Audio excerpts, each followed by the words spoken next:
Welcome back to another episode of Out of the Blank podcast. She's back again. Do we could hit the pagan topic or we can hit the shark topic? Which one do you want to talk about first? Let's start with sharks. Okay, why do you think what is the article? It says that what now you can't call sharks predators anymore because it's too offensive. You have to call it something which doesn't make sense because here's the article. Shark attacks to be rebranded as negative encounters to show more understanding for predators. Doesn't that discredit if a shark, like if I got into a shark attack, I'm like this giant ferocious predator, this giant great white bit my leg off.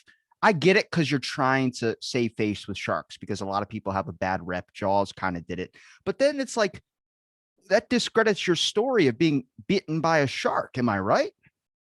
But is the point to have a story about being bitten by a shark? Hell yes. Or just to get away from the shark?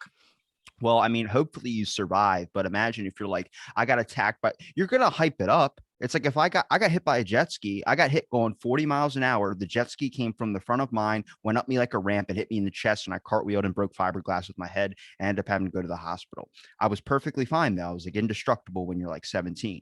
But when I tell the story, I like to make it sound like then I like I like to hype it up a little bit too because it's a good story, even though base flat, it's just like, okay, it was a quick instance. It happened in a second, much like a car accident. Well, you can say I had a negative encounter with a shark. So that's the, non-offensive part. And then you say, and then you describe the injuries, you show how your surfboard has got a giant bite out of it. Maybe your leg or your torso has a giant bite out of it. So I don't think calling it a negative encounter is so bad. The point is more that people just keep swimming with sharks and then wondering why they're getting bitten by them. And, then they'll go out, they'll go, let's go kill all sharks. And they'll go out in a speedboat and try and, kill sharks. Actually, I watched some Zoom footage recently of along shorelines in Australia, and there were just so many sharks swimming along, and people are just jumping around in the water, and they've got no idea that these sharks are pretty close. And just this fantasy that people should be indignant that there's sharks in the water and that now we have to go out and punish them because they ate a human because humans are so important. Don't swim with sharks. That's a valid point. I mean, then you won't get eaten.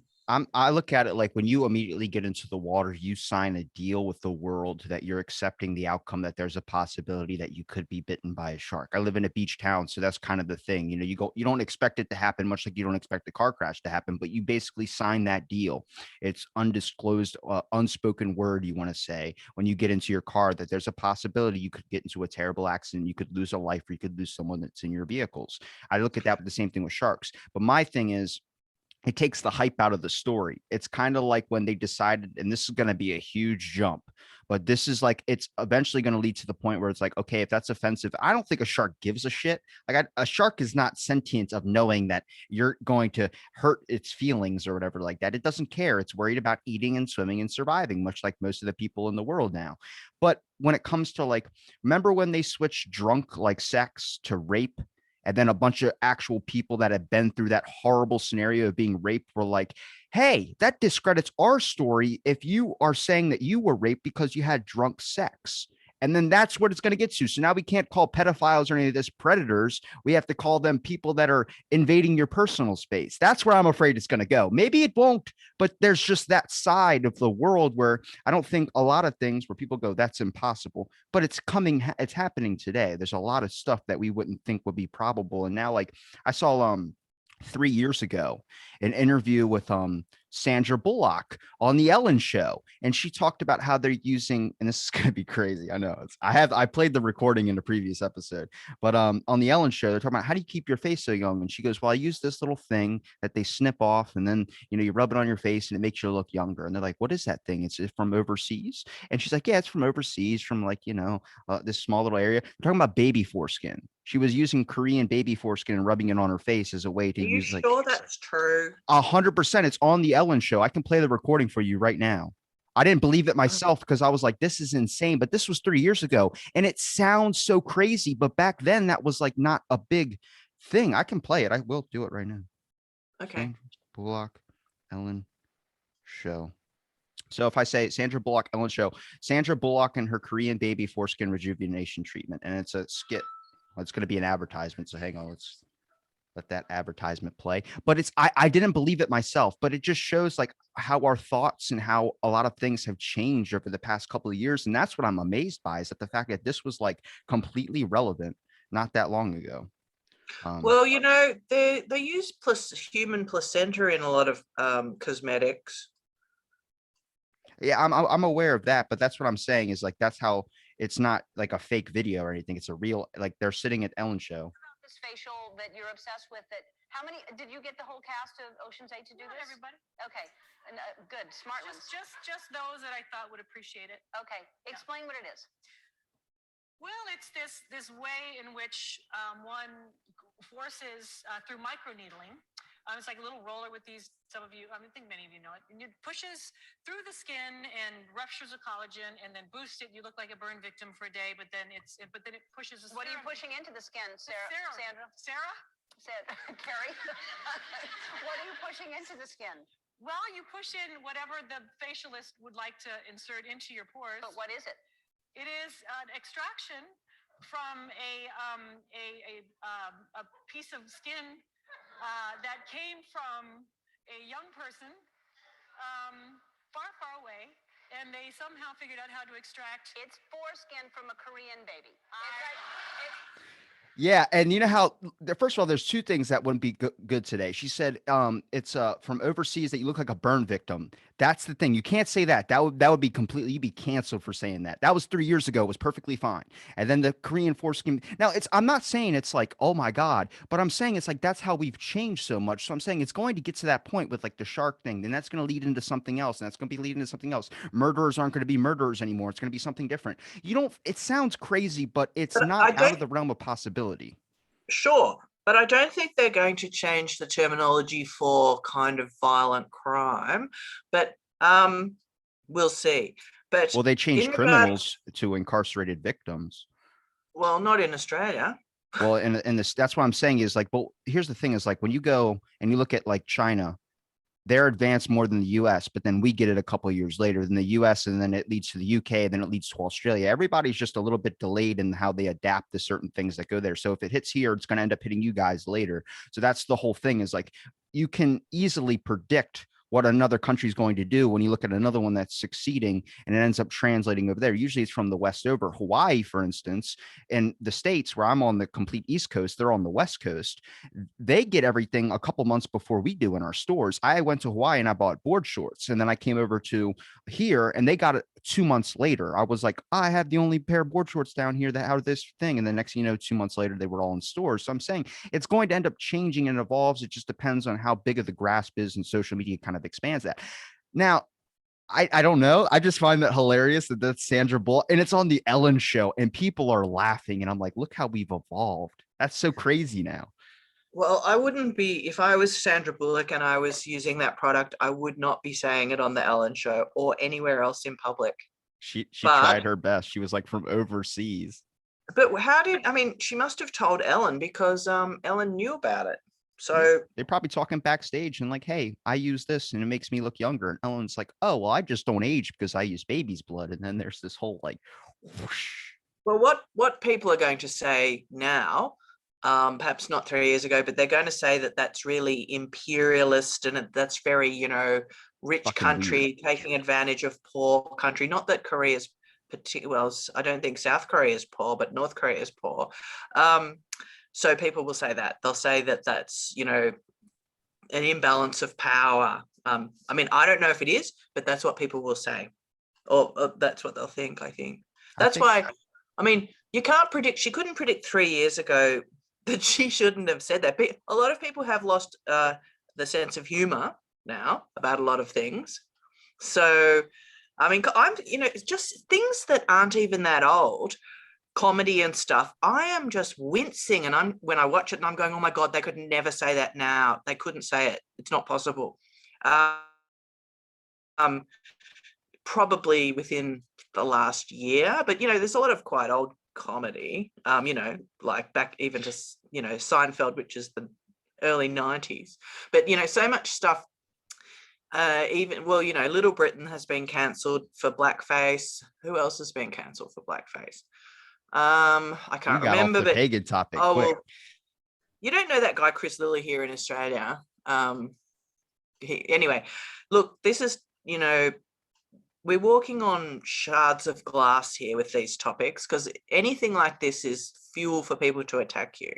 They'll just pick on something you said and blow it out of proportion, because you're not allowed to talk about quite a lot of subjects. You're actually not allowed to talk about them. There's an importance to understanding why it's bad. There's an importance to, I think a lot of the changes that we've had are very, very important. But at the same time, it's like, are we choosing the important ones as well too? Are we choosing like the shark one? A bunch of people commented was like, what? And then there was another one about like in the state right beside me, Baltimore, like the main place of like Maryland. There's Baltimore, Maryland. They had a thing about like skating is too inclusive.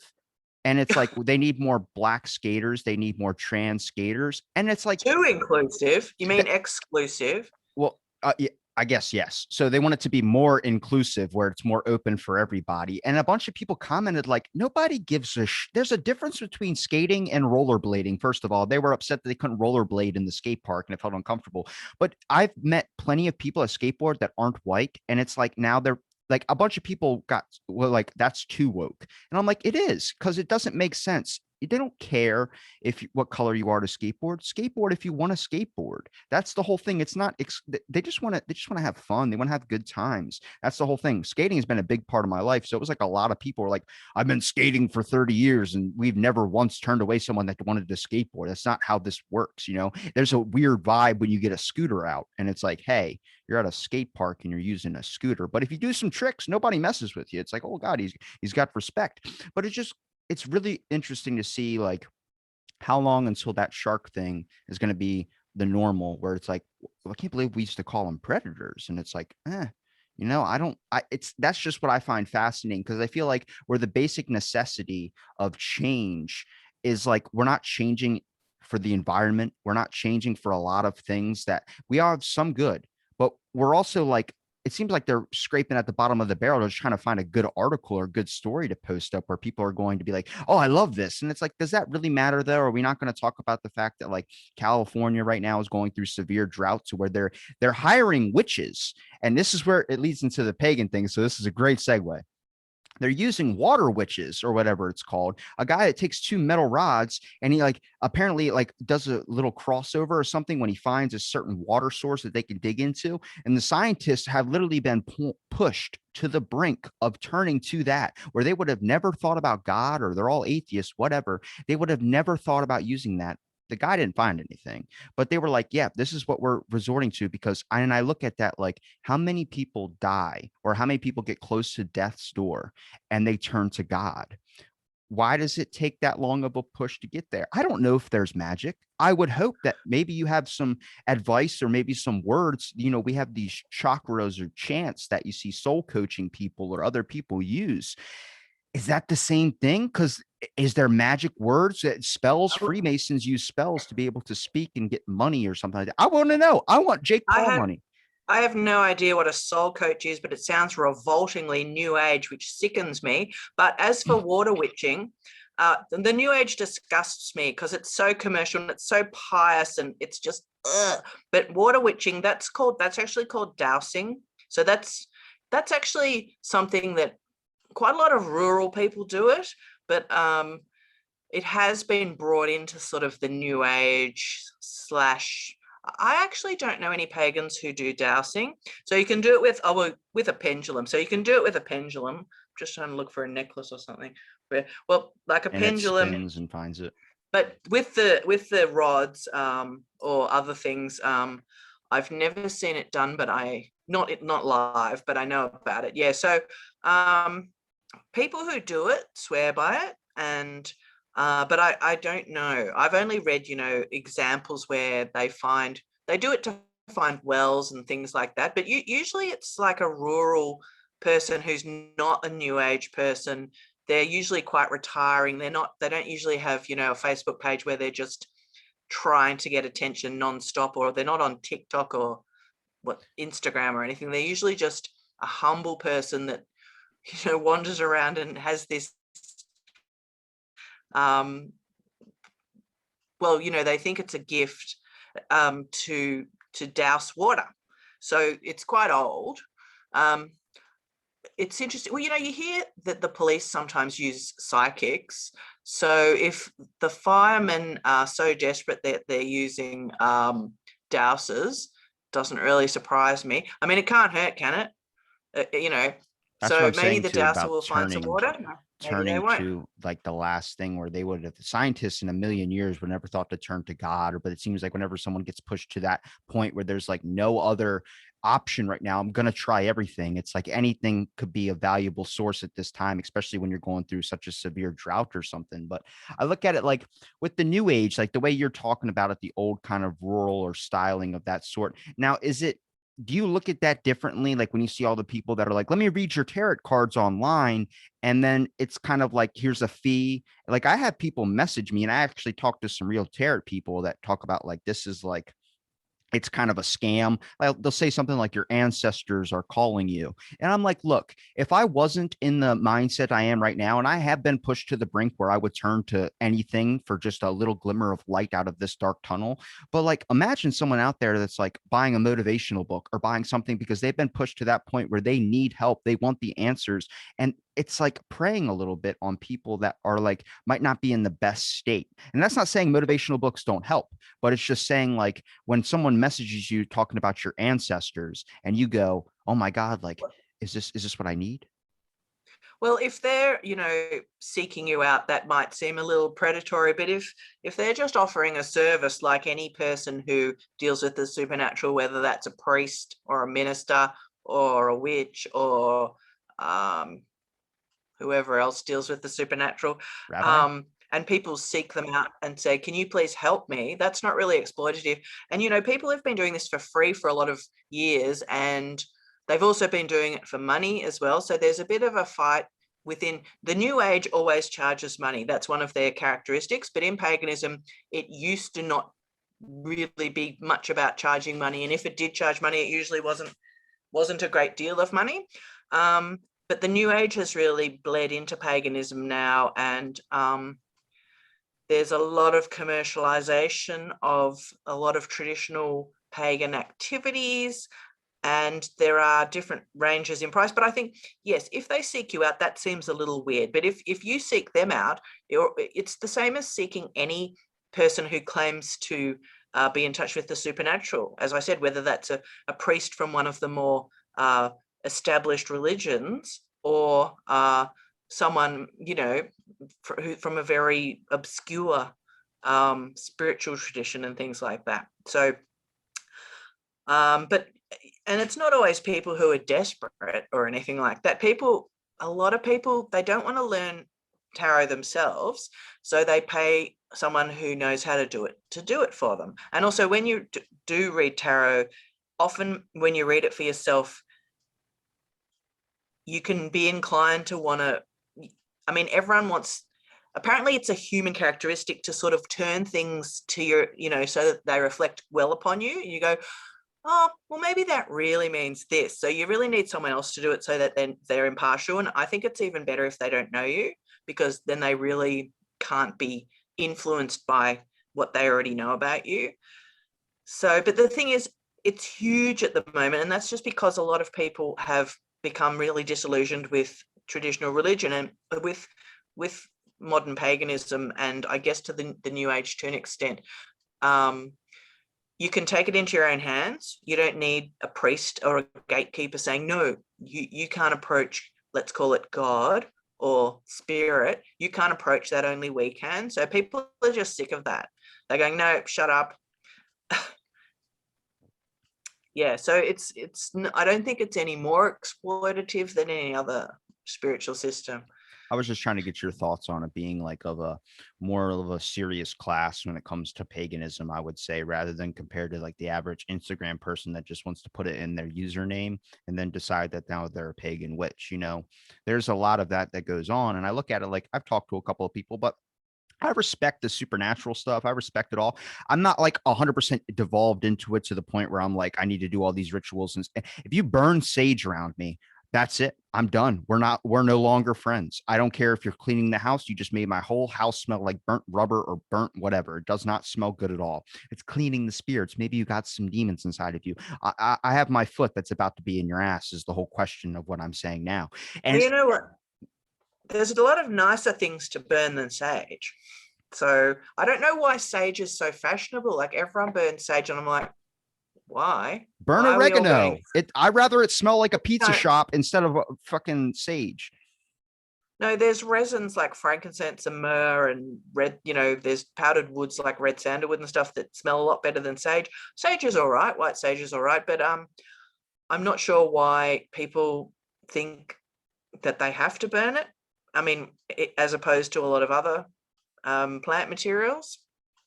And of course, when you burn herbs in their leaf form, they do have although they might have a fragrance, they also do have a little bit of that burny stink smell as well.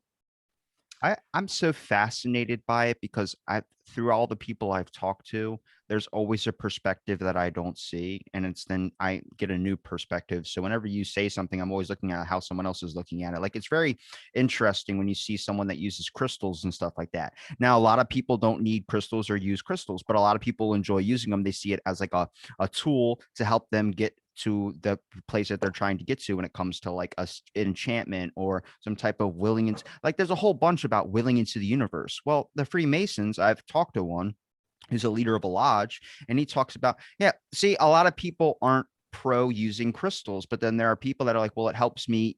And I think it's kind of like, I'm not trying to say it's like playing superhero, but it's a boost of an effect, much like the gods are. I think the interesting thing about paganism is the fact that there's not just one god. They believe in multiple and many. And I think that leaves an open area. So like, if, let's say, Greek mythology, for instance, if you believe that you're going out to sea and you believe that there's the god of the sea that is watching over you, it's more like of a confidence and morale booster. And it seems like it works more effectively, rather than if you're just like, well, hopefully God won't let me drown today. It's like, well, are you praying to God? Are you praying to one? Or are you praying to many? There's multiple different ones. That means it seems like they have more of an evenly distributed room for power. So it seems like, okay, if I'm just praying to the God of the sea, he only has to manage the sea. So whoever's on the sea is the one he's going to be focused on. And I look at that like much like using crystals. You're believing in something that helps do that, and it's like an effect booster. It's like if you tell a kid they're Superman, hopefully they don't jump off the roof, but now they have like this, I can do anything. And if you let them punch you and you like fly back and act like they have super strength, then they're like, oh my God. And they think that they're actually superheroes. And I think that's like kind of I might be a crappy example. I'm not discrediting it all, but I look at that like that's how I would do it. If I'm going to do magic, or if I'm going to do these types of spells or enchantments, I'm going to want to use an object, because then it starts getting into like not the LARPing type thing, but it puts you in the mood. If you set up your house and everything's digital, but you want to do like some old school ritual style stuff, you got to find a spot with the less digital stuff in it. So you're not in this new age. You're going back to how they did it back into the day, where they were praying on like, if I gave you the opportunity to sacrifice a chicken and I put it on a giant you like that? I'm sorry. Okay. Let's get like you're doing a spell, so you're burning a candle, but you got maybe like some attire on that's kind of old school age style stuff. Now, are you going to do it where your plasma screen TV is right in front of you, or are you going to do it in a spot where there's nothing that's that new age technology around you, where you can kind of go back to some classics, maybe in the woods? I would do it in the woods. When I smoke, if you smoke weed, you do it in the woods. Well, it depends. Some cyber pagans might be perfectly happy doing it, near electronic equipment. And I remember in like the early 2000s, before, I mean, we were all using computers, but that was when some of the cyber pagan books, oh God, is my internet going unstable? If you have any cyber browsers pagan books up, were kind of close a your weird browsers. thing, but now because of coronavirus, people have been having to actually do, a lot more rituals on the computer. So, yes, there's an aesthetic angle, in my opinion, that I think, I don't know, we're so used to them now. Almost, I think you wouldn't notice them to an extent, but yeah, and also it would depend what kind of ritual. Like if you're doing a ritual Have I frozen? No. There you go. If you're doing a ritual to a god of communication, like Hermes or Mercury or Thoth, it might be perfectly symbolically valid to have a computer there and any other things that have to do with writing and communication, because that's what those gods are about. But if you're doing a ritual about, say, the Earth Mother or maybe the sea or something like that, a computer might be symbolically kind of jarring because it doesn't really go with those type of gods. It's not one of their sort of powers. Now, I don't So want this to seem like I'm like attacking or I'm discrediting it. I'm not. It's the same thing. Like you could use the example of burying somebody in a grave. Why do we do that? Well, it's a fact of you're leaving a memoriam, you're doing something in memory, you're leaving a piece of it, and it's seen as like a ritual. It's seen as this thing, but we've turned it into multiple different forms now. I mean, I'm not discrediting it at all. There's a bunch of stuff that you could poke holes at that we do. Why do we have a death tax? I don't know, but we do. You start to realize like everything has its own perspective and its own belief in it. And I think that's what's so important about it. I think we're adjusting to change, which is great. The fact that like, conversations, work, rituals, prayers, whatever you want to do, sermons can all be done through a Zoom call now because we've gotten used to it. But then there's also a fear of like brainwashing too. Like you have to know that like a lot of times when it comes to like, and when I say brainwashing, it's not like Clockwork Orange style stuff. But like the way that the words that are being said to you, like we talk about the words, there's a lot of things that go on in the news where it's like brainwashing you a little bit when it comes to like the fact of quarantine and lockdown. Lockdown seems aggressive, quarantine seems peaceful, but they do the same exact thing. It's very interesting, the words, and you start realizing, like I was talking to a couple people from the UK I've been talking about, like I say spunk. When I say spunk to you, what does spunk mean?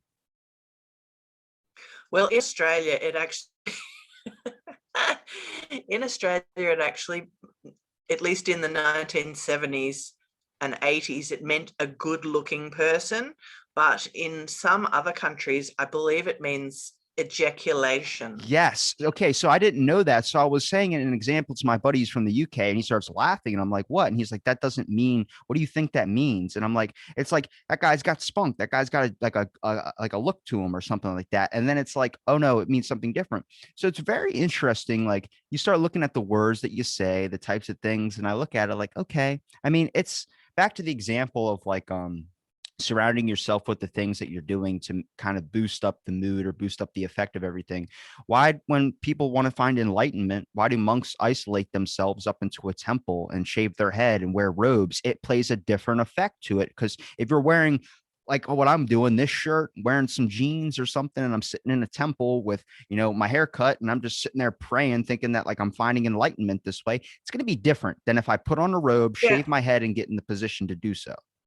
Yeah, because monks are anti-life and anti the body. So they are trying to, they would prefer to be in heaven. And so they kind of deny the body or try to by doing ascetic activities, cutting off their hair, living in a hermity way, living without women, that sort of thing, because they are anti body. But let me just say, in regards to cemeteries, I just was at the cemetery just before, and I haven't been there for so long because we've been locked down, and I used to have picnics with my friend, but now he's moved to a different suburb, and it was just so good. Except there's been a lot of graves. I don't know whether it's been the rain or something, but a lot of graves have sort of, a lot of the headstones have fallen over, and there's been a lot of sinking of graves. I was really quite shocked because no one really looks after the headstones, because in fact it's really the responsibility of the people whose don't realize that, and so no one's really looking after them. It's really quite bad because that's a historical cemetery. So, but it's very nice. It was very nice being there. Well, that was the So biggest that was fear my for a lot of things, was the fact of like with funeral home directors I was talking to at one point through the podcast, and I talked to a couple people who, like one dude in specific, his name is James Morris. He's in Japan and he studies like burials and all these types of things because they don't really see it how we do. We look at it like you just buried a love, like a member of your family that you love so much. You want to leave a mark so people remember that this is this person, how much they meant. And it's really a scam in a way too, because they give you these really overly priced coffins. They give you these giant, like, do you love your family member? I love them to death. Well, you can buy this crappy little tombstone, or you could buy this giant one so they could be remembered forever. And it's like kind of like a sales pitch in a way, which I get it. I'm not mad at somebody trying to make money if it's over something as horrible as like a death or something. That's terrible. But hey, I mean, it's the world we kind of live in. But in Japan, there were so many grave sites and stuff that were just, they took up and they picked up the little gravestones and they just got rid of them because they were building things so much, and it kind of seemed like, okay, that transferred into something else. Now you remember them by like a samurai sword, and that's not being racist. That's an actual thing. It's very to their history, is carrying a samurai sword, a family heirloom, a tradition, much like if you have a picture or something that your grandparents gave you and you carry it down and pass it down. It's kind of the same thing with the sword. And he studies them. He goes, it's just so hard because there's not a lot of gravestones left, and that could end up happening here. Eventually, people just want to cremate, then have the urn. There's no gravestone. It saves room. It does all these types of things. It's the way you sale pitch it. And then you get to see like how we talk about the sharks changing and all this stuff. Everything starts to shift in a way. Your face lit up like you're Googling what I'm saying. We're just typing. Hang on. Just you can't use the internet when we talk unless it's on your phone, or the whole podcast is going to cut out. Oh, sorry. I just want to quickly look up this woman. God, what's her name? Jesus? Mary? For good death.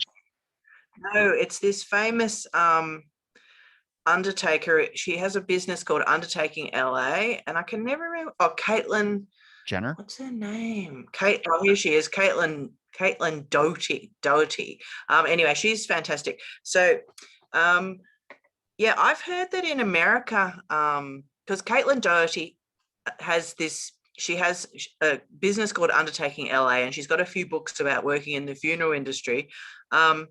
And also she does these videos, and she's actually naturally funny, even though she's an undertaker. So you should search her. But I'm pretty sure on one of hers, she said that in America, that in the grave, if you have an actual grave, they actually put like a cement box in there. So, and then the coffin goes there, and then they bury it and then the ground doesn't collapse. Because where I was, obviously these big headstones are falling over because the ground eventually collapses because of the coffin, depending on how many are in there. And then there's a sort of a hole. So the headstones lean over and then they just fall over. But yeah, it's very expensive to get a burial plot. Well, people didn't used to want to do cremation, but now cremation's really preferred. I don't want to be cremated at all. Because they say, like, I don't want that one pot, like, because everyone's got their own idea of what death is.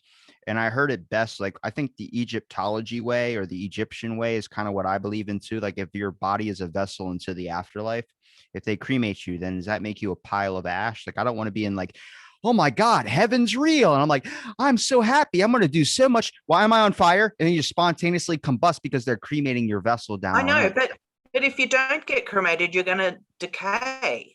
Then I'll decay in the afterlife, but it's going to be a long extended period of time where my eye starts to fall out and then worms start absorbing my body. So my spirit's going to have some. Have you seen America? Have I seen America? Have you seen the film? No. Have you seen American Werewolf in London, the film? No, it sounds terrible. Oh, you've got to see it. It's quite old, from the 80s, but his friend keeps coming back. The main character, his friend keeps coming back and haunting him, and he's in various states of decay, and it's really quite funny. And it just reminded me, if you go to heaven, you didn't get cremated, but you just got buried and you're just going to decay. It's just quite funny walking around looking decayed.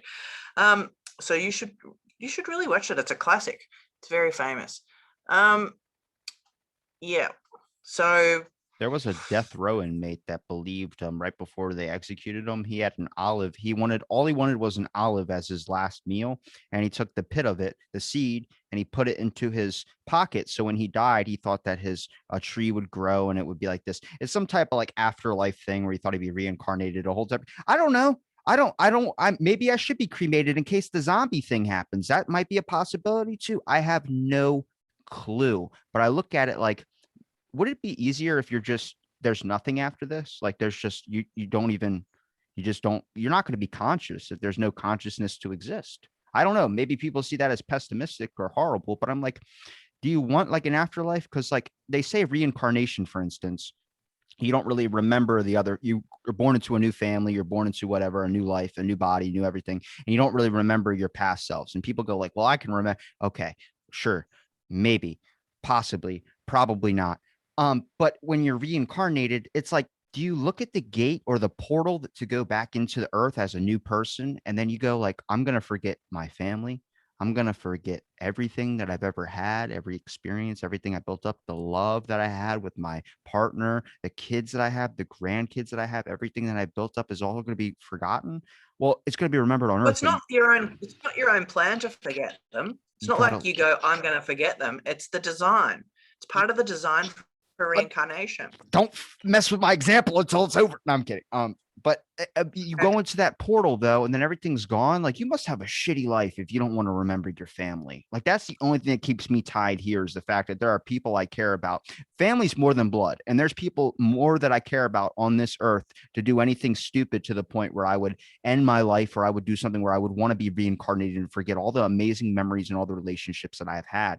That seems like a hell to me, is if you forget all that type of stuff. People go, well, it's reincarnation. It's the next process in the life. Okay, well, reincarnation has hit many different forms. Reincarnation is also the fact you get turned into a beetle. You get turned into whatever, depending on what your actions were in this life. And I look at it like, would it be a safer bet that there was just nothing afterwards? There was just, you stop thinking, your whole brain turns off, everything's gone, and you just, next life goes on. You're not involved in it. You're just gone. And then whatever happens with that next person has nothing to do with you.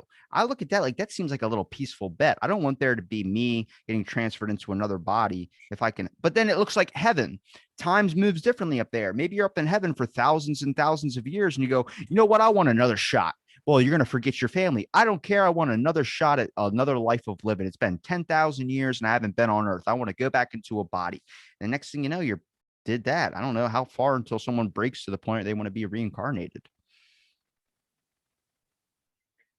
But wouldn't would it just be earth-based? I mean, wouldn't you perhaps go back to, if heaven's such an amazing place, wouldn't it, have the option of going to anywhere in the universe, or it would just be heaven for earthlings, like a particular waiting room for, maybe one particular business or something, because like, why would, you're stuck in an IT department in heaven. You could come back in a star, you could come back as some dust, you could come back in, a different solar system, because we don't really, the universe is so big, we hardly even know what the hell is going on with other planets and stuff like that. We've only been to, where have we been? The moon, and we've sent probes to Mars. We haven't been anywhere else.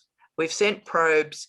The Voyager probe went, to the end of the solar system and then left the solar system. What else? We can see things with the Hubble telescope, but we haven't been anywhere. So, and we don't know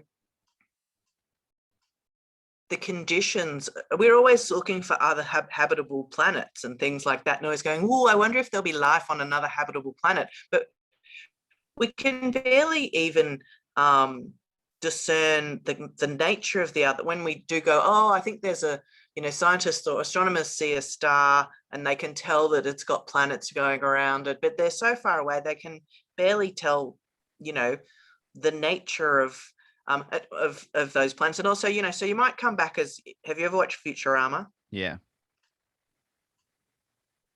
Well, you know how they have those water people and who are just like a big drop of water and that sort of thing. So you could just come back as an alien that looks nothing like a human. If we spent you could come back as like if we spent more time, you could come back as a sound. Carol, there's a delay, I think. So just when you see my lips start moving, just, but it's okay. We'll let each other talk. We work together because we're friends, right? Mm-hmm. She goes, sure, sure.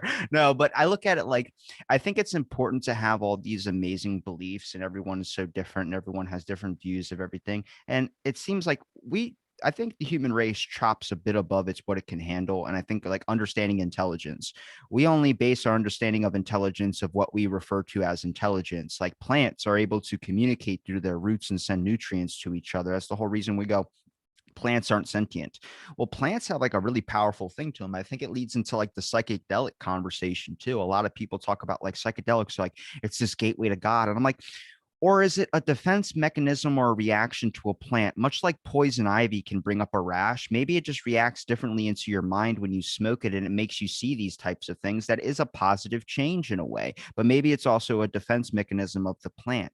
There's a lot of things that people go like, well, no, it communicates me to the Holy Spirit. I'm like, I don't, maybe it does, but, or maybe your mind's just perceiving that. If you raise somebody and tell them that they have like this super intelligent capabilities and they're going to be the next like president of the United States or president of the world whenever that comes, they're going to be like their whole entire life, well, I'm special. It's like these people that have this an immense amount of money in Dubai. They're just born into it. So they spend billions and billions. They don't give a shit because all they've known is this. They don't know what it's like to not have it. So it's like you're born into it. You have this unrealistic expectation when you have people doing your bills for you, doing everything for you. You don't know what that is. That's not part of your realm because it doesn't have to be. So I look at that like it's the same thing. Like we talk about using enchantments or using crystals or using any of this stuff.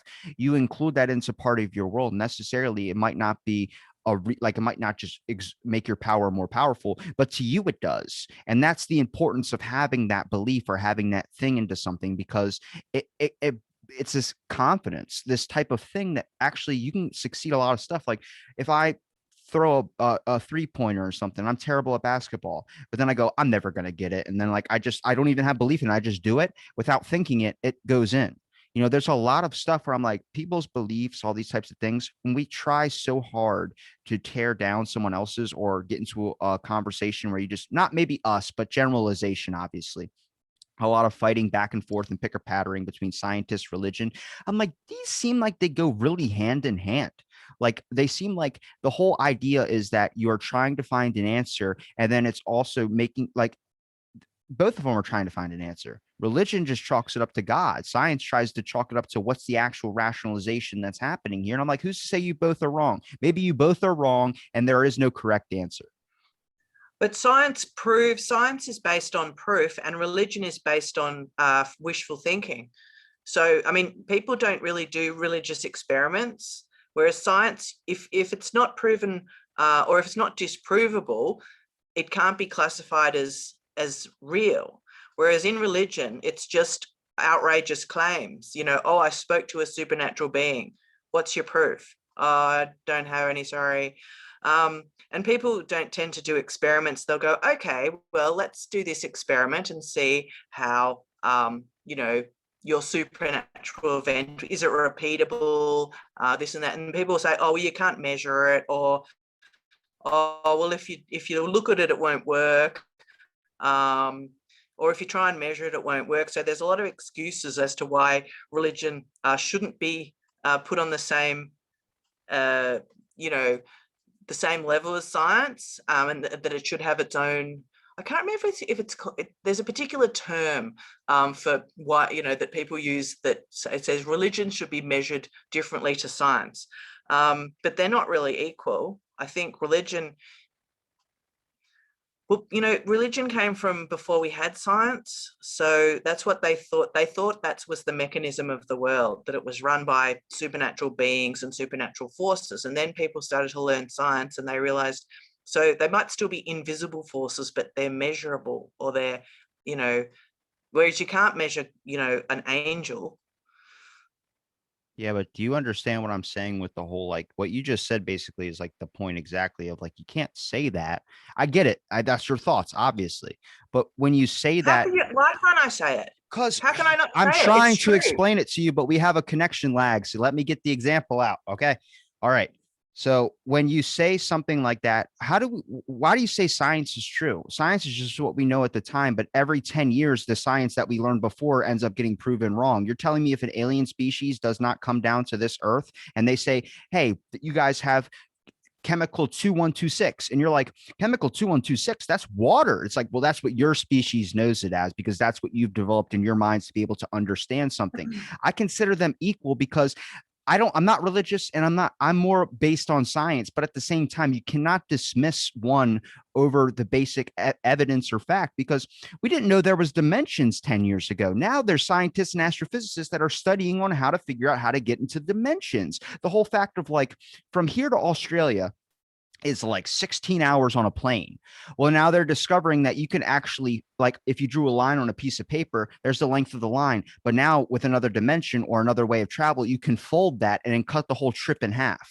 They didn't know that 10 years ago. They didn't know that 20 years ago. They don't even really know it now. So I look at it like it's the advancement of like everyone is speculating and understanding and trying to find a way to understand it. I think the best solution here is not saying that everything is 100% or every information that you have is 100%. It's just keeping an open mind to the possibility that you might have part of it right, part of it wrong. Everyone is trying to take the step forward and to figure out what it is. I'm not saying that science is wrong. I'm not saying religion is wrong. I'm just saying I think everyone's trying to figure out the best conclusion to get their mind and their perception wrapped around it as much as possible. Yes, but some people are not qualified to figure those things out.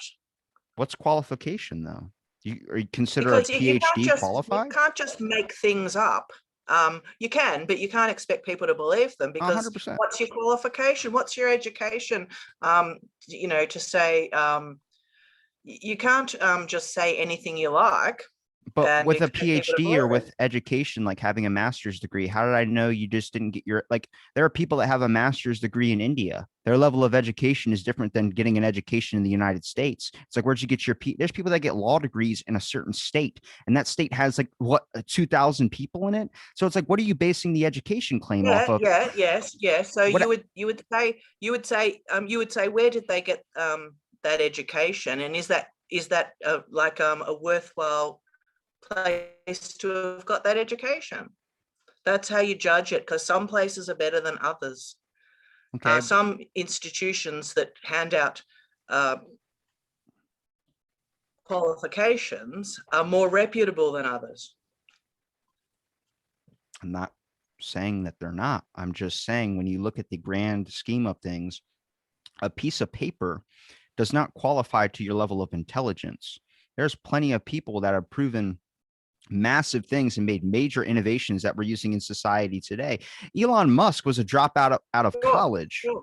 So you Yep, look at yep. the concept of, like, I've talked to plenty of people with master's degrees, PhDs in the most exclusive science, but they don't have a conversation for shit. They might be good in that specific area or in that field, but what we base our level of intelligence on is what we view it as, is what things have been told to us. America has great scientists and great innovations. Australia has great innovation as well too. And then you look at a lesser country and think they don't. Well, for them, that's a great innovation, is what I'm saying. It's a different rate and a different process. Doesn't mean that person is dumb or not capable or not, or incompetent with that degree. It just means something different. That's what I'm trying to say, is like the whole open conversation and platform of understanding is that, like, just because someone has a master's degree and they're the top scientist, they're a whatever you want to say, if they're a Bezos, they're a number one entrepreneur going to go live on the moon or something. But is it just because they got a lucky pass, or maybe a bunch, like I've had plenty of I shouldn't have graduated high school at the rate I did because I had slept through the system. But you're still going to look at me like, well, at least you graduated high school. You can put that on your job thing. But did I though? Did I get straight A's? Did I? No, I didn't even show up to the class. I somehow slipped through the system. Yeah, but what we were talking about whether something, science can be proved. Science is about proof and religion isn't, and that's what we're talking about. So you can't equate them. You can't say a scientist is the same as a priest. A priest thinks that all they know about is the biblical text. How does that help anything? Where if you look at a climate scientist or something like that, they're actually going to do something useful, and they can prove what they're talking about. How's the priest who relies on his biblical text going to be helping anyone do anything? I think you What took are that they qualified to example know a about? little bit too literally. I was more on the concept of they're equal in the understanding. I think everyone's trying to understand and find an answer to something was my kind of the point that I was trying to get off, was like, that's the equal part of science and religion, is just about trying to make an answer and trying to understand this. Science is more based in reality when it comes to the concept of trying, but also at the same time, the other perception. If I even say that science is based in reality and religion is not, there's a religious person out there who goes, this is my reality. I've seen the things that I've seen. Now we can sit there and say, then prove it. But then it's like, why are we still fighting over the flat earth and the round earth thing? If you really take the Well, time to, who's fighting over that? everyone is. That's the biggest thing, is the flat earth thing. I just watched, there's a giant video right now. It has like 80 million views on it because it's a whole, they got actual NASA scientists and then flat earth people to debate. You're going on for 45 minutes where it's like they're not even letting the information come in. It doesn't have to be this is what we talked about before, where you said, why does it turn into this thing where you start to be like, well, maybe it means this thing when you're reading tarot cards, because everyone wants to win. Nobody wants to sit and say losing. But the flat earthers can't win, because if you know anything about space, you can see that that the earth is a sphere. I know. So I know. I can't understand how people can be flat earthers. I think it's insanity. And it's not about, you can't though. You can't, Carolyn, you can't. What? I can't what? Look, I believe that the earth is round too, but I have friends that are flat earthers that just, well, I don't know any flat earthers. I can't believe, well, how do they explain it? well, What are they from? Are they from 400 BC? I think it's the point of distrust, because sadly with a lot of media stuff, like much like we're dealing with now when it comes to like the whole COVID thing, a lot of things have been like new information comes out, like, and then it's like, well, have I been lied to from the start? Like, are masks not relevant? And they're like, well, now you need masks and stuff like this. Like there's a whole, it's a distrust thing. And their thing is that when NASA first released photos of the moon, what has happened is that they CGI to make it look a little bit better, much like when you take a photo with your phone of the picture of the moon. It kind of looks really crappy. They cleaned it up so they could put it on like the media so everyone can see it. It wasn't warped. Like it wasn't that it was that, but the fact that it came out that they CGI'd and added a couple clouds or something But like was that. CGI invented then? This was like in 2000 something. Well, Nobody, why would they you're do that? well, look, you're comparing. Well, but they went to the moon in 1963. They photographed. I just can't. I can't. I'm not going to listen to flat earthers, and I don't care what they think. They're all idiots, and that's what I've got to say about that. And I'm not gonna just say they're not. So, sorry, flat earthers. I'm not a flat earther, but I was just trying to listen to their ridiculous. Okay. I'm not going to listen to their ridiculous explanation about NASA CGI'd the moon. All right, because we went there in 1963. That's not what they're saying. The CGI. First of all, if you want to get into the space landing or the moon landing thing, we can have a separate debate on that, because I can talk about that one. I don't believe we landed there when we said we landed there. But I don't care. When it comes to the flat earth thing, is what I was saying, is that nobody decided to take an actual full picture of earth until like in the 2000s, when people were talking about this whole thing. And then when they CGI the thing, is that's what I said. It just opens up an area of distrust. I'm not saying that I look at their perception. When you hear them talk about things, they're in so belief of it, where it's like, it's real to them. That's my whole point in all this, is like, what's real to you? And why are we so uptight about trying to dismiss someone else's what's in their belief? Because it's stupid. It's stupid and should be dismissed. I get it. And I'm not against you on this too. I agree with you too. But at the same time, I don't have the right. Nobody has the right to dismiss the way another person feels or says about something. It's like, there's a scientist that talked about, he studies the Native American indigenous species, and talks about peyote. Now, peyote, if you know about peyote, is a heavy Native American psychedelic drug. And he goes, I don't think Americans, white people, any of that should have it. It should only be exclusive to the Native Americans, because it's been a big part of their culture. And I'm like, if you believe in a God, if you believe in whatever, do you think they're just going to say, I only want this race to have this plant, or find a better way to make it effective and get the same cause and effect thing that the Native Americans that are so benefit to them when they use peyote teach us how to do that so we can all benefit from this thing. But he wants to go, no, we shouldn't use it at all and seclude it over. And I go, I don't think anything should be just gatekeep to one thing. It should be open for the whole world's information processing. Is he Native American? No, he's white. So he thinks whites shouldn't take peyote. His name's Michael Pollan, I think his name is a heavy psychedelic researcher who talks. Yeah, he's famous. He's extremely famous. Well, I disagree with his peyote thing. He doesn't think white people should take peyote. He doesn't think at all. He thinks that apparently like the processing of it takes like 15 years to effectively get like a plant of peyote. That's what he said. And then when he talked about he only thinks that it should be strictly for the Native Americans because it's helped out. He's got good points. Like, yeah, it's helped out their culture so much. But in the grand scheme of things, would you like that's saying, well, this one area is super successful, but if they gave their information to the rest of the world, would everyone be as successful as them? Nobody's teaching the other people.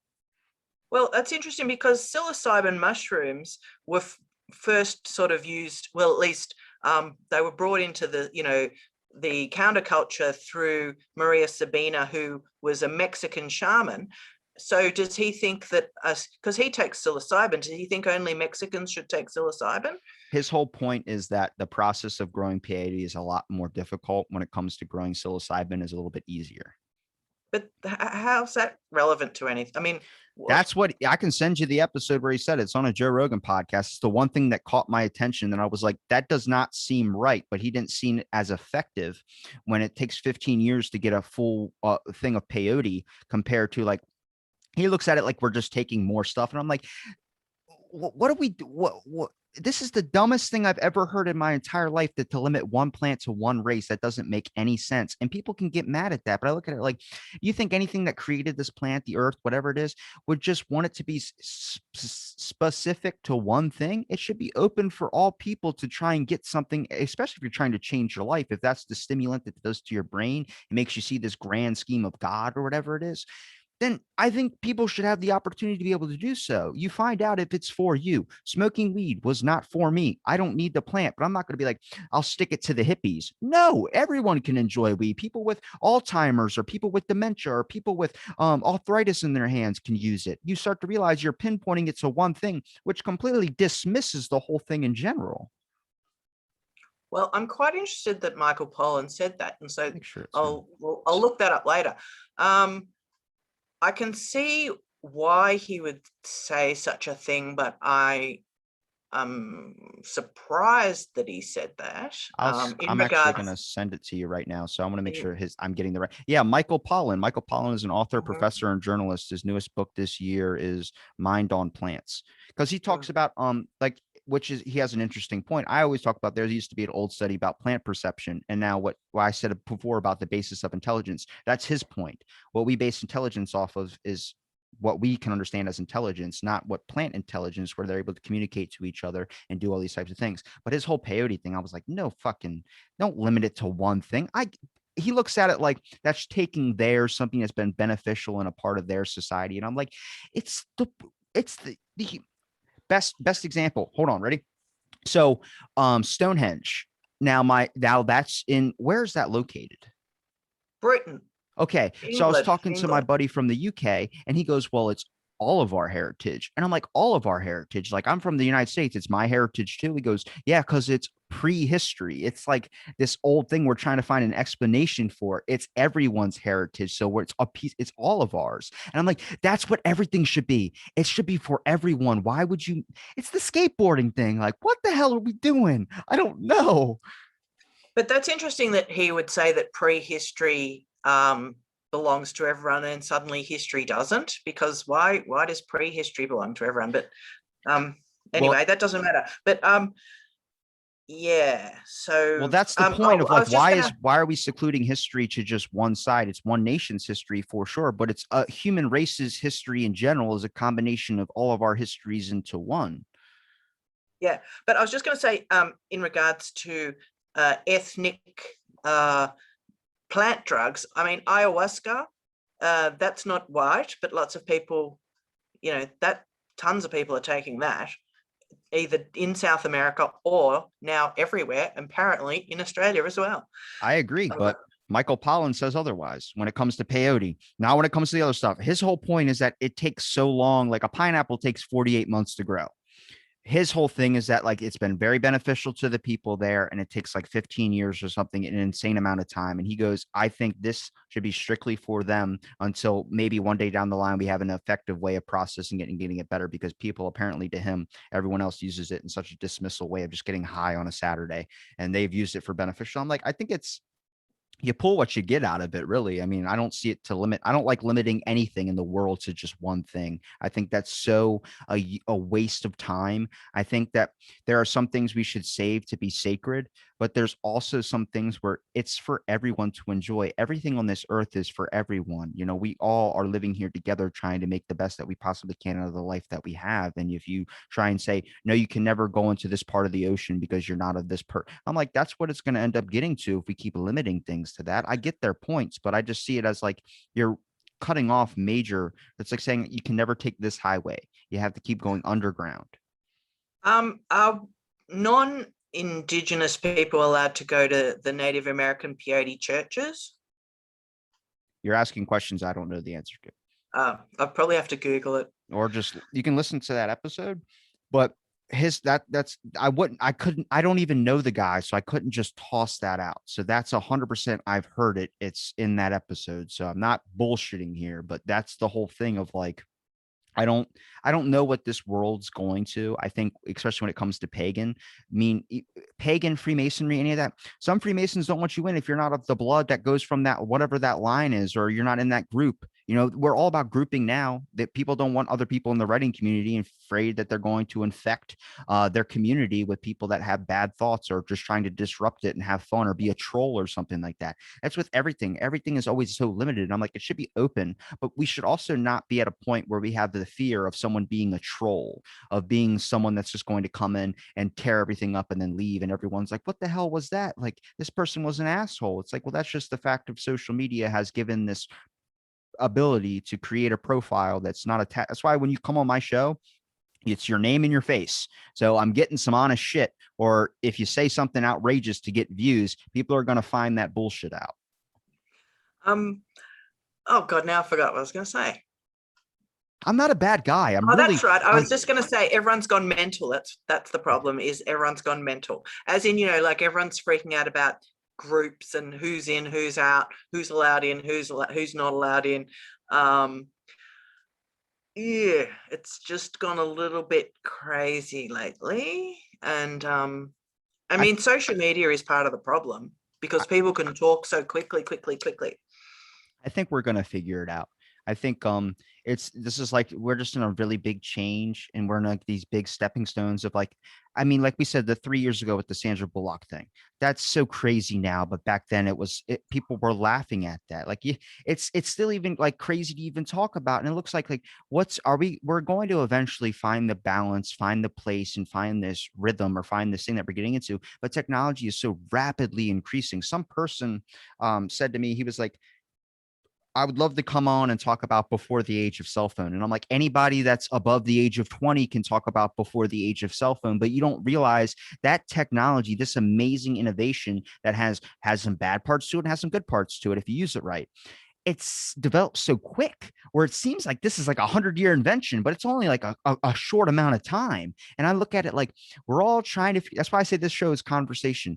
Everyone, I gotta be as open-minded as possible. And I value your thoughts so fucking much, when especially it comes to how strong you believe in science, all these types of things. I value that so much, and I'm not discrediting it, but I'm also bringing in the other perspective so we can get a basis of understanding of, like, for a lot of people, their mind gets developed in this way, and it might not be good, it might not be bad, but you got to see it from where they're standing. It's the hardest thing to do, because when you hear the rationale, it's like, okay, it's making more sense now that you believe this because of the way you're connecting this and this and that. Like, I could have psych myself out. I got a spam call and it was my phone number. And now what they do with spam calls is they take a number that's similar to one in your contacts, change it by one, and they use that. So you don't like, maybe I don't have this number saved, and you answer, but it was my phone number and it went to spam. And I go, I know that was a spam call, but imagine how many times I've said, if there's a future time travel thing, if I could come back to my past self and talk to myself, maybe that was the phone call. Now it's not true, but if you really start to like a bunch of things line up, it hits this way. I had a buddy on here who's Mormon, and he talked about how many times he was about to lose his religion. And then like he lost his dog, and he was like basically not about to become Mormon anymore. He's about to just leave it. And then he goes, all right, well, you never given me anything before, so let me just pray to you now and hopefully something comes true. Help me find my dog. And next thing you know, he got like a dream of his dog swimming in a little sewer part.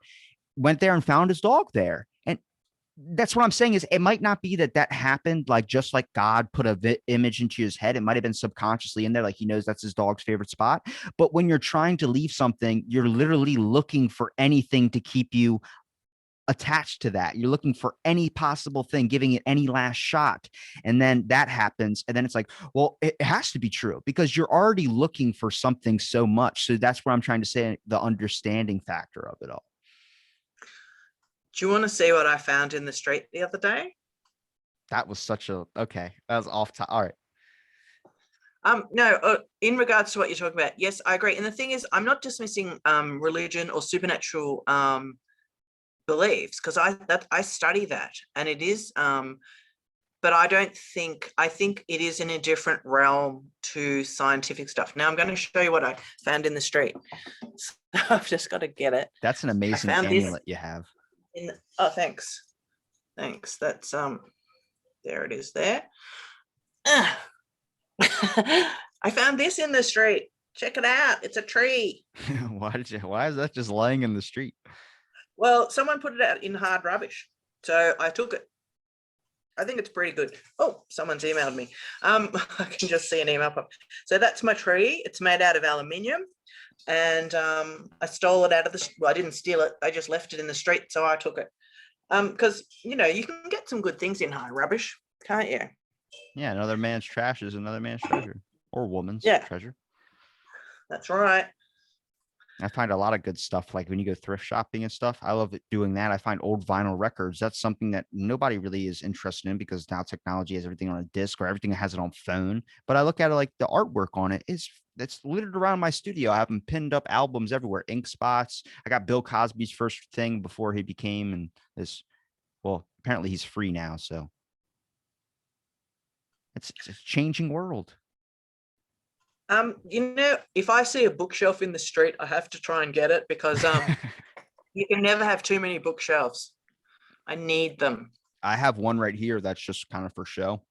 It's got a lot of good books in it. And then the stuff I read on top, like the Percy Jackson series, just a bunch of like easy to read. I don't like getting into I like reading religious stuff, but I also not religious. I'm just trying to see that viewpoint of how like this connects to this and this connects to that. Because I love myth and folklore, like Norse, all that type of stuff is just so fascinating to me because it's like at the time that you're in it and you're believing in it, you're trying to understand that it's like time traveling. You're trying to get into this person's understanding of why they thought this way. And that's why I think it's so important that schools teach it and teach like the critical understanding of like, what do you think this means to you? Because then you start to realize like everyone's got a different way of understanding it, but they all kind of come to the same conclusion in a way. And I'm like, that's so I love the mind, how it works, like how someone could be like, duck means, or spunk means this, and then it means this. And I'm like, oh, okay, how did that happen? I don't know, but it's apparently what we're going off of. Hey, speaking of Norse stuff, hang on. Norse paganism is the most sophisticated of the contemporary paganisms. Also, there's this fantastic book, The Viking Way by Neil Price. It's really, really amazing. I've got quite a few. Neil Priest. Price. It's Priest. Whatever. See, that's not even true. I don't even know, but you were convinced at that point. Well, I mean, it could be true. I've never really heard him say it. So anyway, that's a really good Viking book. Yeah, Vikings are huge at the moment. I just saw a survey about people listening to Viking inspired music, and I was trying to do the survey, but then I got to the point where I didn't know any of the bands, and I'm like, oh, well, I guess I don't really listen to Viking inspired music, so I had to just leave the survey and not do it at all. But I love doing surveys because I like telling people what I think.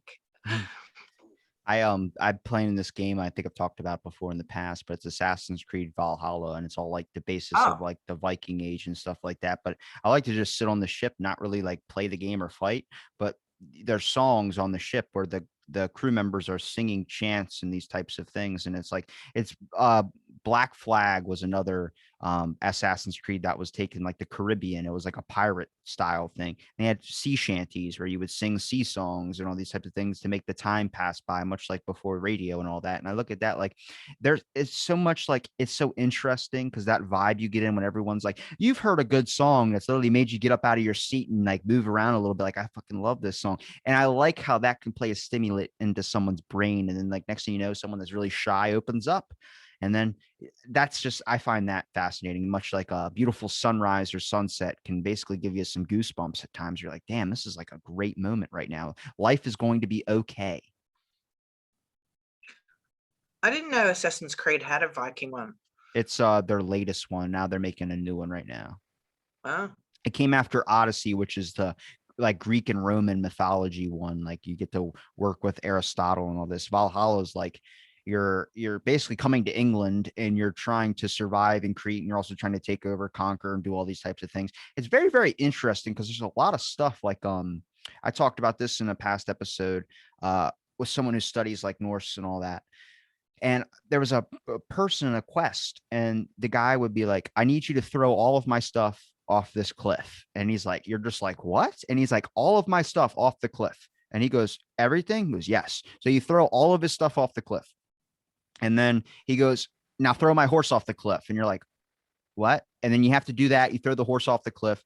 And then he goes, why did I just do all that? And he goes, because my son just died and I'm ready to end it all. And then he jumps off the cliff and you're like, oh my God. Like, and it's just that little bit, even though it's a little like crazy quest or a little thing that takes like a minute and a half, it's just, it leaves something with you. Like how many people, like there are people that when Wall Street crashed, jumped off of the building because they thought everything was over. And it just kind of like the similarities, the differences, all these types of things are just so fascinating to me where I really pull something out of maybe something I shouldn't have pulled something out of. It might have been just like, that guy's crazy, but you start to find maybe a little bit of meaning in things. Same thing with like reading something from text where someone might read a Bible verse and it might just be like, oh, that's the craziest thing I've ever heard. But then someone pulls and goes, this really helped me in this time of need. Same thing with how to the point are you where a motivational book is really going to resonate with you so much that you're going to do whatever that person says. There are people that look to Gary Vee as a god, and I look at him as like just a dude that's like fucking go against the system. Well, I don't know who he is, but speaking of motivational books, there's this one called Your Erroneous Zones by Dr. Wayne Dyer, and it's really old, but it's actually really good. Although I think it's actually quite hard to do. It's hard to do that self-motivation stuff, especially if you're feeling terrible. So I think you need like a human coach to help you. But a lot of people, you know, they've got the book and that's the coach, but it's hard to force yourself to do it. And yeah, I think that's difficult. Have you seen the film, speaking of Norse things, although I think it's Swedish, Midsummer? Have you seen it? I've heard of it. Oh, it's very good. You got to see that. I don't really watch a lot of TV. When I'm on a kick The on, horror film. I'm on replay right now, which is Willy's Wonderland, and that's probably like my favorite movie right now. Right. Now, what were you telling me about last time I was talking to you? Was it crabs? Crabs, like you have lots of crabs there or something that I'm you in eat? Maryland. Yeah, it's a big thing down here. We put did you ever look up Old Bay? No, I forgot. Old Bay is like a little spice that you put on, but it's like we season and everything. Everybody around here, like the joke is you put Old Bay on everything, and that's 100% true. A lot of people carry Old Bay with them. It's in every restaurant. It's everything that because we live in a place that's known for Maryland's crabs, and that's a whole aspect of not the ones that you get on your body, but the ones that you pull out of the ocean. It's big down here. It's go crabbing. It's a lot of good memories and moments is like going off to the pier and then spending a whole day just catching crabs, putting them in a bucket, you know, like it's a great experience. And that's a big part down here, much like in Australia, you know, a big part is like kangaroos are big there, even though it's more like you could probably be killed by a shark before a kangaroo. Yeah, although male kangaroos, they can disembowel you with their feet because they have very big, long claws. Anyway, I was just going to say that now talking about crabs, and then you did have to remind me of human body crabs, also known as pubic lice. Let me just tell you that crabs, pubic lice, are the same type of lice that are all over gorillas' bodies. This is So, a but kid no pubic. show. What are you doing? Sorry, what is it? This is a It kid show. is not. So listen, pubic lice, Mm, they're different to head lice, right? On mhm. humans, but pubic lice on humans are the same as gorilla lice all over their body. So it's thought that someone once had sex with a gorilla and that's how they got pubic lice in humans. And that was science that did that. Apparently. See, that's why I say it's like everything gets if there's that woman that it's a famous thing you can look up. She was a scientist who developed her home to have like water in it, like up to her knees, and she was living with a dolphin because she was a marine biologist. That was, you know what I'm talking about, where she ended up developing a relationship with the dolphin. Now, She did got she marry it? she no, she ended up trying to fuck it. And Oh, they developed like this weird connection that everyone's like, what the hell? But hold on, I'm gonna look this up to make sure it's not crap. that sounds a little questionable. Yeah. Well, you're talking about pubic lice. I can talk about this, Well, right? you brought Dolphin it up. fucking. Yeah, No, you I brought brought it up up. crabs that weren't sexual, and then I went to the crabs, and you took it. Your mind went the I dirty know, route. but I had to. I just had to mention the gorilla lice. So the article is how a science experiment led to sexual encounters between a woman and a dolphin. A new documentary tells the story of Margaret Howe Lovat, who's in the 1960s took part in a NASA-funded research project in which she developed an unusual relationship with a dolphin named Peter. Now you see why Peter. people distrust NASA. You see why the Peter the flat dolphin. earthers have a point. That's a funny name for a dolphin. Peter. Peter. Yeah, it's a little because usually we'd be calling them something more. The picture is even weirder because the dolphin's like laying on its like stomach and she's on top of it, like in a weird position. And there's a video. Wow, dealing with a dolphin's urges. Okay, that's weird. Our whole space program in the States is all like weird. People get surprised when they find out a lot of it came from Operation Paperclip, where like the whole spaceship developed design is from Warner von Braun, who developed the Nazi space program. Right. Well, I probably watched too much Futurama because that all I can think about is that. What, dolphin screwing? No, Futurama. That's a good show. I've seen a lot of it. I think my favorite episode probably is the one I watched the other day was the dimension one, where they open up the box and there's dimension B and they go inside of that and there's another dimension and another dimension. Good news, everyone. Isn't it the bad universe? They go in and there's a like a or universe B or something. Yeah. It's not bad. It's just there's whatever choice you made in this dimension is different in the other one. So instead of saying yes to like a new job, you said no, and then you got something else happen. It's like the cause and effect of that, which I think is probably the most plausible dimensional theory. If there's out there, like instead of me looking like how I look, maybe I'm like, I don't know, I have like blonde hair and then I have like white eyes or something like that.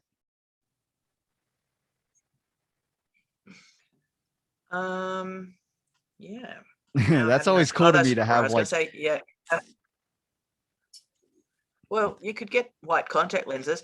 I think Futurama is like so much better than The Simpsons. The Simpsons is, it always tries to be so funny, but Futurama actually is funny.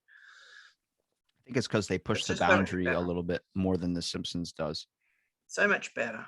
Well, it's newer age too, like Futurama, for instance. I think more people are obsessed with the future rather than like modern day stuff. Like if you try and watch The Simpsons now, it's still funny, but Futurama is funnier because the jokes are more relevant to what's happening now. It's like Family Guy. You watch their first season compared to their ninth one or their latest one.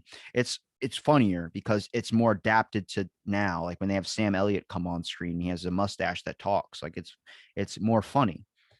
Mm. Yeah. Well, we watched lots and lots of Family Guy here, but I never know which. I can tell which ones are really old, but I never know what we're up to. I never know which is the newest? Because they've been canceled from like every network they've ever been on and then rehired back onto their network. They actually, in their newest ones, they make fun of it. They're like, Fox dropped us again. And they did the same thing with Futurama. They actually made an episode like there was an accident at the box factory and it's the same lettering as Fox. And then it just explodes. And there's a bunch of people flinging poop at each other. They're all like monkeys in a room flinging poop at each other. That was because Fox dropped their network because they thought it was too edgy. Futurama was, and they were trying to get ahead of the times. And then people realized, oh, when it comes to comedy, I think a lot of things people just stop giving a shit, and then you just create the content. And if you take it the way you take it, that's on you. There's a disclaimer at the front, much like having a seizure. Oh, I've been watching Twin Peaks for weeks and weeks. You know, Twin Peaks, that David Lynch. And we just started watching the 3rd season, which was made like 25 years later. And I was horrified to see how old everyone now is. I was just horrified, like, because we'd just been watching them in the very early 90s or whatever it was, 1990. And I was so used to them all like that. Then we watched the movie. They're still young. I can't even remember the movie. Oh, yes, I can, bits. But and then we just started watching the 3rd season, and I was just horrified at like that deputy, that Indian deputy. His hair is white now. Lucy and Andy, like Lucy's 66, and Andy, I mean, oh my God, they are almost unrecognizable. Watch the original Star Trek and then look at William Shatner now. It's horrific. I mean, you know, everyone, you can't do anything about it except get plastic surgery, but it's just, yeah, I'm sure if I watched Star Trek, really old Star Trek, and then the most, you know, recent with him in it, I'd probably be going, oh my God. Because sometimes I can't even tell who I'm looking at in Star Trek. I'm like, you say that, but when you put up the side by side, like a lot of people say, what's his name? Who plays John Wick? I don't know what he plays in The Matrix. Damn, really? We're blanking on this one? Well, I don't know anyone in Star Trek's actual names. I'm not saying Star Trek. I'm saying the guy who plays in Matrix. Oh, but yeah, well, all I know is Hugo Weaving and Keanu Reeves. That's him, Keanu Reeves. A lot of people say he doesn't age. If you look at the new Bill and Ted's Excellent Adventure, the second one, he ages. His body aged pretty fast. Like his face looks kind of the same, but he has a dad bod for sure. And that was just embarrassing. I can't believe they did that. It was a good movie, I thought. What, the second one? I mean, they weren't looking for another Bill and Ted. They were just looking to make a thing for fans that were like, just wanted to enjoy seeing their characters on screen again in the same format. You know, it sucks. It's hard to live up to the original one. Like Willy's Wonderland, for instance, that's a one movie thing with Nick Cage where he doesn't say a damn word in the whole entire thing, but there's not going to be a second one. It's just that one because it's only good for one. A lot of movies I think we can all name have just one good one. Tuck Everlasting. There's no second Tuck Everlasting. Wasn't even good that first time. And they filmed that in my town. They bought my buddy's house and they filmed in that house. I don't know that film at all. It's like a really popular, like they find a tree and these people live forever. It's crazy. You got to look it up. It's not bad. They made you watch it in school, but they bought my buddy's house and then they kept they were moving out because they were going to film in the house and they kept some of his photos and they had the family photos of my buddy's family when they were filming. So it's them in the film. Oh, right. So what else is happening over in your way? No, we can end it. It's fine. It nighttime? Is it nighttime? Well, it's morning now. Oh, morning. Right. I'm going to end up getting some breakfast here and you're probably going to be going off to bed with some tea. Am I right? Not with tea. Coffee? No, nothing. You don't drink something before you go to bed? Water when I brush my teeth.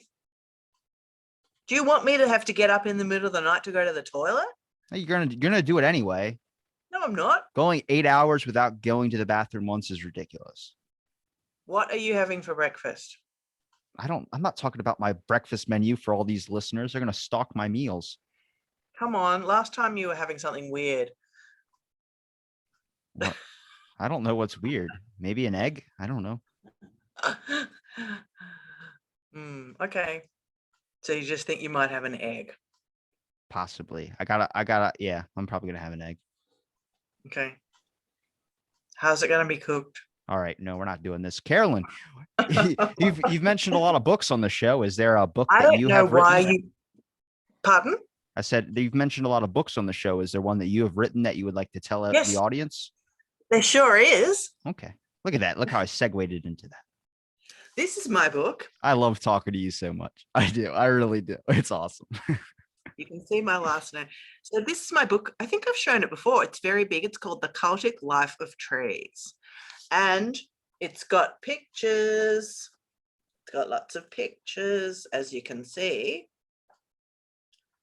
It's basically, it's hard to explain. A lot of people can see it, but they need to hear it too for the audio only listeners. So can you put the pages up to the mic and fliffle around real quick so they know that there's a lot of pages? I know that was just a lie. Well, we are audio too. All right, I will. Fine. Okay, everyone. I want to hear the perfect crease of a nice crisp page. Can you hear this? Yeah, a little bit. I can make it louder in the audio so people can hear that flip of the page. Anyway, so my book, let's just say, it's hard to explain what it's about. It's about tree worship in the Bronze Age in Crete. So Crete is, one of the Greek islands, and there's these rings, gold rings, and they have these images of people doing ritual, and a lot of them have trees on the altar or next to the altar and that sort of thing, and nobody really knows why. So my book is trying to explain why that might be. So basically it's, tree worship. Or, it's not really tree worship. It's more like they're not really worshipping the trees. It's more like they're communicating with them. Sounds like a lead into episode 3 of ours that we're going to be doing down the line. Oh, what's that going to be about? Your book, the thing you just said, that's an amazing topic. Okay. I'm sitting here talking about my breakfast and you're like, well, there's also these people that pray to these trees. And then it's like this whole entire, that's a perfect episode right there. Oh, okay, good. I can provide images too. Okay. Well, what about the audio only things? Could you make the sound of whatever you're describing? Like if you see a tree, you got to have a piece of a twig and snap it so people can hear the break of the twig so they know you're showing a picture of a tree. Maybe. But you know what that sound of the wind blowing in the trees is called? It's called susurration. You know what the dew on the grass is called? No. Petrichor. Really? That's a nice word, isn't it? Sounds like the core of an apple, but it's a petrichor is the dew on the grass in the mornings. Oh. Well, thanks for joining me, Carolyn. It's been a pleasure talking to you. Is there anywhere people can find you on Twitter, on any of your links you want to provide? I can just put in the details, but if you want to say them. Well, I have a blog called Necropolis Now, as in not Acropolis Now, Necropolis Now. And I have an academia page, which has got my blog has lots of free articles. My academia page has lots of free articles. And I'm on Facebook. And I've got 2 Facebook pages and I'm on Twitter, but I hate Twitter. You know why I hate Twitter? Because I'm on it? No, because I don't get that many likes. Whereas like on your Facebook, stuff. Yeah, but I should get lots more. I wish I got more likes, but hey, beggars can't be choosers. Am I right? I don't know. We should be friends on Facebook. I don't know how that's not a thing. Well, I think one of my Facebook pages, I can't have anyone. I've already got 5,000 people, so I can't have. I've got to wait till someone goes away. But if you friend me, or dies. If you friend me, then when someone goes away, I can put you in. Okay.